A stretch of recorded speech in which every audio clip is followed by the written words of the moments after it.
oyog'imizda virus egirligi bo'lib, mana shu holatda kelardi hojona kelganda birinchi kunlari. Hozir sekin yuringchi, tayog'ingizni qo'yib qo'yapsiz-ku. Tayoq tashladi bunaki. Mana Qirg'iziston xalqi ko'rsin, Qirg'iziston qayerdansiz hojona? Assalomu alaykum, birinchi o'zbek eline. Men Bishkek shahrining Jangjir aylidan keldim. Men 1 yilga yaqin Dastanbekda YouTube'dan chiqib, kunigina Dastanbek bilan yashayaptim.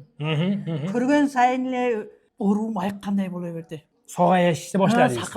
Seni ko'rganda YouTube'dan ko'rgandeli, o'zimga qanday bir odamzatga bir yaratgan Allohim mehnat berayotgan bir tanlov beradi. Ana ichimdan bir jon dunyom shu Dastonga bor degan bir turtki bo'la boshladi. Dastonga bor. Sen shifang o'shonda deb Alloh tarafdan menga bir turtki bo'ldi. Ana 1 yilga yaqin bo'ldi, ham buyruq ekan. Onu da keldim. O'zim kelgan vaqtimda o'zing bilesiz qanchalik darajada edi. Hozir mana bugun 10 kun bo'ldi, ichimdan yaxshi oldim. Xudoga shukr, ancha yaxshi. Yaxshi, xursandsiz. Yaxshi, men xursandman balam. Ilohim. Bu doim bardavom bo'lsin hojona. Mana bitta narsani xalqimizga tushuntiramizki, osteoartroz kasalligi haqiqiy 3-bosqichga to'g'ri kelyapti hojona. Bo'g'im orasidagi tirqishlarimiz mana kamayib qolgan. Endi bitta narsani tushunishimiz kerakki, 3-bosqichda bemorga tushuntirgan, davolanib tursin deyapti. Ya'ni ora-orada davolanib turishimiz kerak ekan. İnshaalloh. Sanadoriya qilishimiz kerak, davolanib turishimiz kerak ekan. Shunda keyin sizga bo'g'ingizni protez qo'yishda hojat qolmaydi. Faqat lecheniya bilan o'zingizni sof oyog'ingiz bilan yurib harakat qilaverasiz ekan. Chunki bu yoshimiz 60 dan o'tgandan keyin tog'aylarimizni yemirilishi kuchayib qolar ekanda. Bu sizga xohishingizga bog'liq emas ekan bu hojona. Ya'ni bizning vazifamiz biz xuddi hali ustalar kabi ta'mirlab qo'yamiz ekan. Hozir mana 10 kunda ta'mirlab bo'ldik. Endi bugun xudo xolisa javob bo'lyapti sizga. Bishkek ahliga, Bishkek ahliga sizni ko'rib turgan tanish bilishlaringizga qanaqa barcha suvoy sohasi bo'yicha muammosi bo'lsa bizni tavsiya qilasizmi hojona?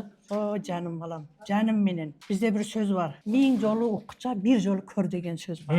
Har bir adam o'zi kelib ko'rsa ana tushunar ekan. Bizde dele bar. Doktorlar var. Anan adamzatga yaratgan Allohim o'zi qalov beradi ekan. O'sha ko'p o'qcha bir kelib ko'rsalar yaxshi.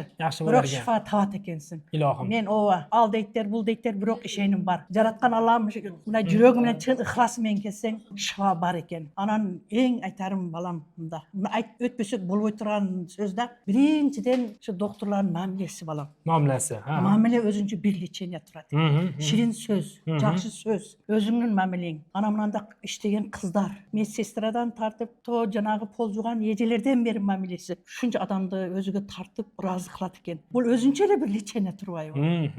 Barıstan razıyız biz. Ne diyeyim şu Bishkek elini emas, bütün de şunu ayağı orup kıynalып жүрген adamlarga şu yerde aytabız. Bir reklama emas, çınığı hakikat ekan. Kelgile darlangıla, şifasını tapqıla, hiç adam sızdabasın ekan, orubasın ekan, anan bekar çaçınbasın ekan. Ilohim. Men şifa tapdım. 10 kun ömür qiyla jengilmi. Yengillaringiz. Jengil dedim. Ko'p ahlimiz bizni ishtiyoq bilan kelib davolanib ketyapti. Shu qilayotgan mehnatlarimiz hojona doim abadiy bo'lsin.